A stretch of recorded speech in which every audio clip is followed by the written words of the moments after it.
Hello everyone, welcome back to the channel. My name is Marco and today we are back with more One Piece. I will be watching episodes 844, 45 and 46. So, are we going to really escape Big Mom that easily, or are there still some obstacles before the straw hits? I guess we will find out. That was so smart by Oda, man. It was extremely lucky, right? Because Tamate box saved our ass, because that guy from the underworld or whatever he is, he was poking in through it, man, and it fell down all the way from that cake tower or whatever, and it destroyed it, and the wedding ceremony was on top of that tower, and the tower started collapsing, man. And that guy Straussen, right, who took Big Mom with him, right, when she was a child after she ate Mother Carmel and the other kids, right, he actually saved the day. He saved all of the people who were up there, right, including us as well, and of course Big Mom Pirates. So of course he had to do that, and his ability came quite handy, right? He made it into a cake, so everyone was fine in the end, and that gave us opportunity to dip. So we split from Beje. As I was saying, past couple of episodes, Beje's character was really growing on me, and I like that little gag how he was nailing that table on the ground, right, when it says straw hits went that way, right, so that they wouldn't go after them. But they will split, they will go for both of them, because they're mad with Luffy, right? He has beef with Big Mom for a while, but what Beje did is, I would argue, way worse. I mean, let's be real. They destroyed Mother Carmel's picture. It's a pretty big deal, man. And they screwed over the relationship with Germa. They stole away basically her possibility of taking their like technology and all of that stuff, and a lot of things. But Beja was so close to Big Mom. They even put him in charge of security, right? And he straight up betrayed them during such an important moment as well. So of course they would want his head as well. So now I guess the hunt will begin, and we have to somehow get the fuck out of Total Land. And something that came to my mind, something that got completely like scratched, destroyed into pieces, all the way back when we got reveal about Pudding, right? I was always thinking that in some shape or form Pudding will end up helping Sanji and the others, right, to get out of this situation. And then the reveal happened, right? And I hated her guts. I was calling her bitch. I was so fucking mad. I felt betrayed myself, man. But after that interaction with Sanji, after learning a bit about her backstory and how she was bullied and looked down upon by her mother and all of the siblings and people, and how Sanji complimented her, that like awakened something inside of her. So we might be having like another twist with Pudding's character, and she might end up helping us again in some shape or form. So yeah, I'm thinking about that right now as well.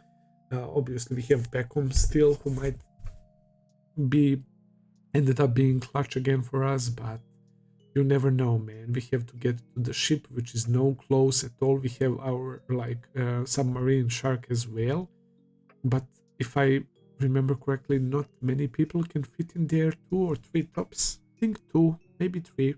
I'm not sure, but yeah, it's not like the big submarine like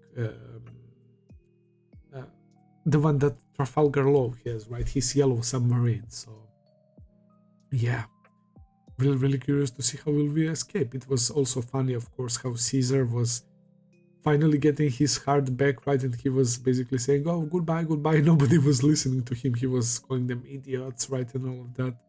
But nobody seems to care. And I'm wondering, how will he go and escape, man? So he might end up still being on our ship, man, if he wants to escape. So that's kind of funny. Oh yeah, absolutely crazy shit. We even got not introduction, but another mini reveal that was kind of interesting, that girl, the pretty girl, Stussy or whatever, that she's a Cypher Pole agent.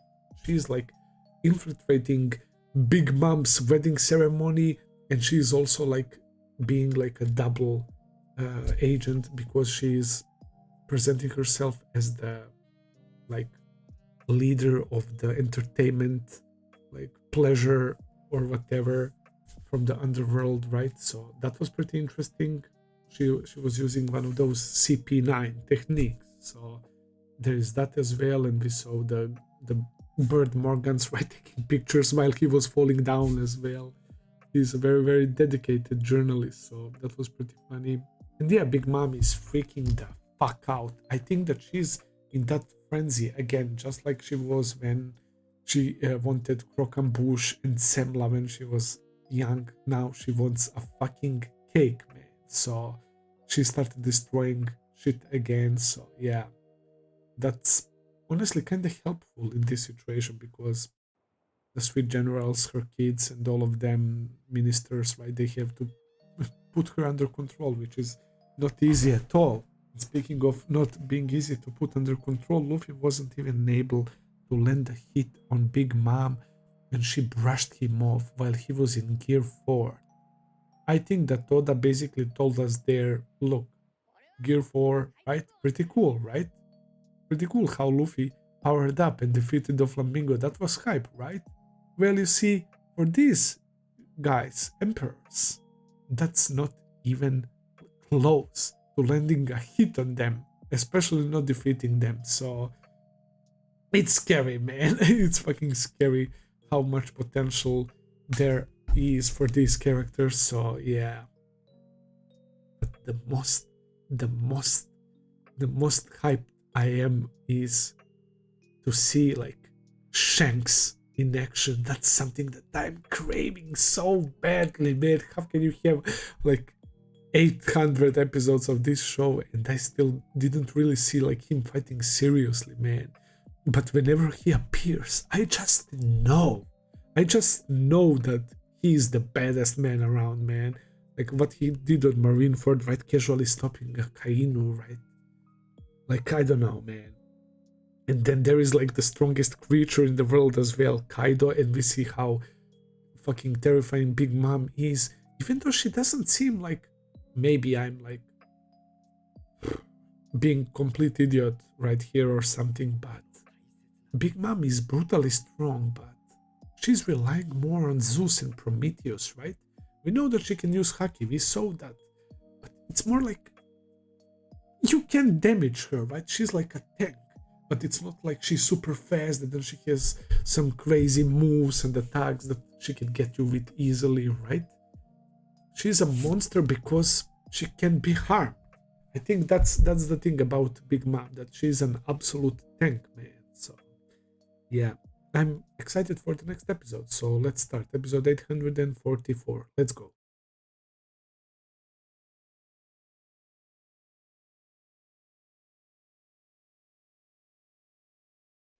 Nami, just like when Luffy was fighting Cracker, she was helping so much, man. I liked what I saw from Nami, and now again, like, and also the stuff with Brook, like this arc is doing so many good things for both Nami and Brook, man. That was so fucking wild. So this fucker Zeus ate Nami's thunderclouds, and because in Weather Egg there is a bunch of them, or a bigger one, tastier one, no matter how you say it, right? It really was super delicious for Zeus, so much so that he expanded so much, right? And he became a gigantic thundercloud that Nami is usually using to strike down opponents, and he was still having hearts in his eyes and smiling and all of that. So Nami used that opportunity to use him and strike Big Mom. I'm sure she will be fine, but at least she was shook, man. But the fact that she produced such a powerful attack is insane to me, man. Just the size of it and how it all went down to Big Mom was super cool, man. I wasn't expecting that. So yeah, it looks like we slowed down again. It's like the pacing of One Piece slows down dramatically whenever we enter the Seducing Woods, but it's not that bad. It's still like always something happening. It's always very dramatic, and we are fighting tooth and nail for our lives, bro. It all makes sense, man. We are constantly getting bombarded, whether it's homies and the trees and the woods tricking us, whether it's Big Mom's minions and they tried fighting us now. Obviously they didn't have much chance, but still it's draining us, it's slowing us down. Big Mom is constantly catching with us. She's producing these super powerful attacks that we simply can't let them hit us, man. Otherwise they would straight up die. The fact that she can use Elbaf moves, right, like giant attacks, just like Dory and Brogy, right? We know that shit's pretty powerful, man. It's pretty fucking dangerous still, man. And on top of all of that, yeah, I'm kind of like, yeah, let's go. But then I remember in the back of my mind that Katakuri is waiting for us on Sunny with 10,000 soldiers in the mirror world ready to pop out at any given moment. So yeah, no matter what, trouble awaits us, man, which is kind of crazy. And again, Oda is really like hammering it right now, like this is what it means to deal with Emperor. You can't even get away that easily, man. The highlight of this set of episodes was definitely what Pudding said, right? I'm not doing this for Totoland nor for my siblings and Big Mom, right? I'm doing this for Sanji and his friends. That was such a goated moment, man. And we are ending up to the point that I anticipated when I first met Pudding while she was fake. I was expecting something like this. And when she revealed herself and what awful things she said about Sanji and did to Reiju, like that completely got wiped out, right? I really never expected Pudding to become relevant in that way again to help us, man. And now Oda is again subverting our expectations and showing us that Pudding actually just wanted somebody to say her something nice for once in her rough life, man. So yeah, unexpected team up of Pudding and Chiffon to make a chocolate chiffon cake, wedding cake, right, for Big Mom, and in that way it will give us enough time to escape, I guess. That's the plan. But it's not only Big Mom that we have to worry about, so yeah, it's not going to be as simple as that, right? I'm really not sure like how much longer we are going to deal with this situation, but I assume it's not going to be over that soon, right? Because after all, they need some time to make that cake. They said that Stroysen and the others were making it for days, right? So I'm really curious how will Oda like use this time. Like what is going to happen, man? We're just gonna continue running away or what? I guess this attack stunned Big Mom, but Katakuri is waiting for us on the ship, so yeah. Amazing set of episodes, just like always. I will end the video here. Thank you for watching, guys. I hope that you enjoyed. If you did, please consider subscribing, leave a like, comment, all that good stuff as always. Check out my Patreon page if you want to see full and early reactions. I will be seeing you very soon with another video. Until then, take care and have a nice day. See ya.